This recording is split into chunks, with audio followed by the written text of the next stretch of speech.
Salam sejahtera Bapak Ibu yang dikasihi Tuhan. Selamat berjumpa kembali melalui Manna Gereja Toraja Mamasa Klasis Makassar edisi hari ini. Dan sebelum kita membaca dan merenungkan firman Tuhan, mari kita memohon bimbingan Roh Kudus di dalam doa. Mari kita berdoa. Bapa di sorga, kami bersyukur untuk hari baru karunia Tuhan saat ini.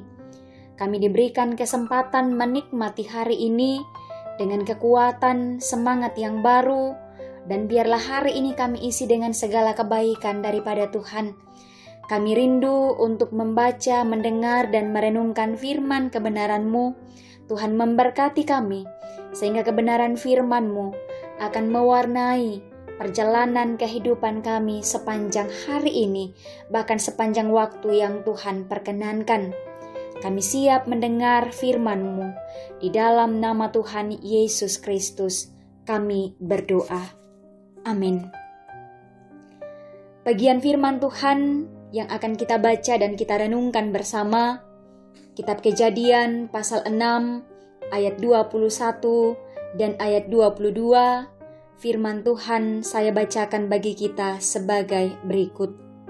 Dan engkau, bawalah bagimu segala apa yang dapat dimakan. Kumpulkanlah itu padamu untuk menjadi makanan bagimu dan bagi mereka.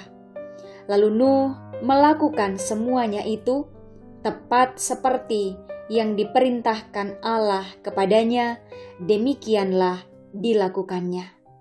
Amin. Bapak, Ibu, saudara-saudara yang dikasihi Tuhan, ketaatan adalah kata yang sering kita dengar, tetapi seringkali menjadi hal langka untuk kita jumpai dalam prakteknya. Tidak terkecuali soal ketaatan kita kepada Tuhan. Penggalan ayat yang kita baca hari ini adalah bagian dari kisah kehidupan Nuh di hadapan Tuhan. Ketika ada begitu banyak umat manusia yang tidak taat, Kejadian pasal 6 ayat 12 mengatakan seperti ini. Allah menilik bumi itu dan sungguhlah rusak benar, sebab semua manusia menjalankan hidup yang rusak di bumi. Tetapi ada satu keluarga yang masih didapati taat setia kepada Tuhan, yaitu keluarga Nuh. Dalam Kejadian pasal 6 ayat 9 dikatakan, inilah riwayat Nuh. Nuh adalah seorang yang benar dan tidak bercela di antara orang-orang sesamanya. Dan Nuh itu hidup bergaul dengan Allah. Mengapa Nuh bisa taat, sekalipun hidup di tengah-tengah generasi orang-orang yang melakukan kejahatan?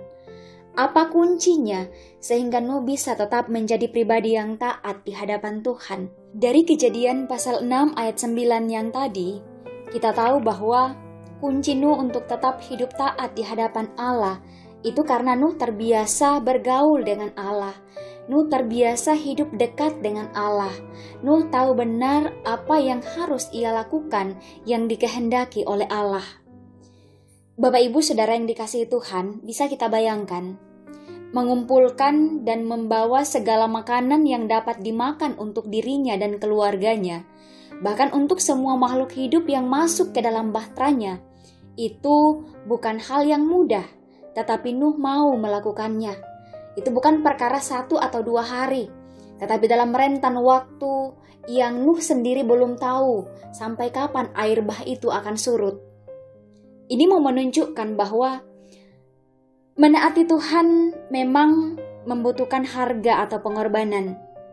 Pada saat kita diberikan perintah oleh Tuhan, mesti ada pengorbanan waktu, mesti ada pengorbanan tenaga, atau bahkan mungkin harus bekerja lebih keras lagi. Ada banyak hal yang seringkali menghalangi kita untuk taat seperti Nuh. Rasa malas, acuh tak acuh, atau bahkan merasa tidak mampu untuk mentaati perintah Allah. Mentaati perintah Allah membutuhkan pengorbanan, mengorbankan ego ataupun kesenangan pribadi dan mengutamakan kehendak Tuhan. Tetapi ingatlah, dari Nuh juga kita belajar bahwa ketaatan kepada Tuhan bukan hanya harus berkorban. Ada keindahan setelah kita mentaati Allah. Ketaatan kepada Allah memberikan kehidupan bukan hanya bagi Nuh, tetapi juga keluarganya dan semua makhluk hidup yang masuk ke dalam bahteranya. Oleh karena itu, jangan jenuh atau mudah menyerah untuk taat kepada Tuhan. Sekalipun mungkin kita tidak langsung menuai buah dari ketaatan kita saat itu juga. Dari Nuh kita belajar bahwa ketaatan kepada Tuhan tidak akan pernah sia-sia. Sebab ketaatan kita akan mendatangkan berkat dari Allah sendiri. Dan ketaatan akan membuat kita semakin mengalami anugerah Allah dalam hidup kita masing-masing. Terpujilah Tuhan lewat firman-Nya. Amin. Mari kita berdoa.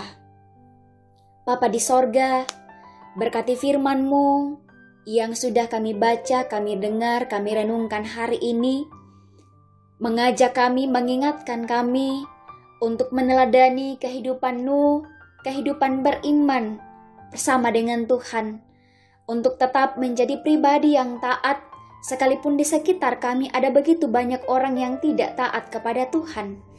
Tuhan berikan kami kekuatan, kemampuan, sehingga kami dapat menjalani kehidupan kami, menyenangkan Tuhan, melakukan kehendak Tuhan melalui ketaatan kami hari demi hari. Bapa di sorga, berkati setiap umat-Mu dalam segala bentuk keberadaan mereka, bahkan dimanapun mereka berada.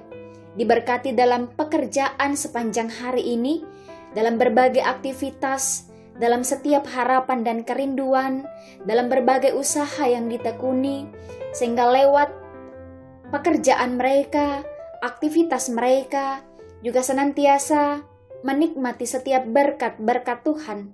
Tuhan memberkati setiap umat-Mu yang dalam pergumulan kehidupan.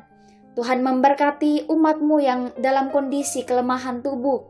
Tuhan berikan kekuatan, kesehatan. Bahkan Tuhan terus memberkati, menyatakan kuasa kasih-Nya, menikmati segala yang baik dari Tuhan. Terima kasih Bapa di sorga. Ini doa kami, ini pengharapan dan syukur kami kepadamu. Kami bawa di dalam nama Tuhan Yesus Kristus, sumber kekuatan dan berkat. Kami berdoa kepada Bapa di sorga. Amin.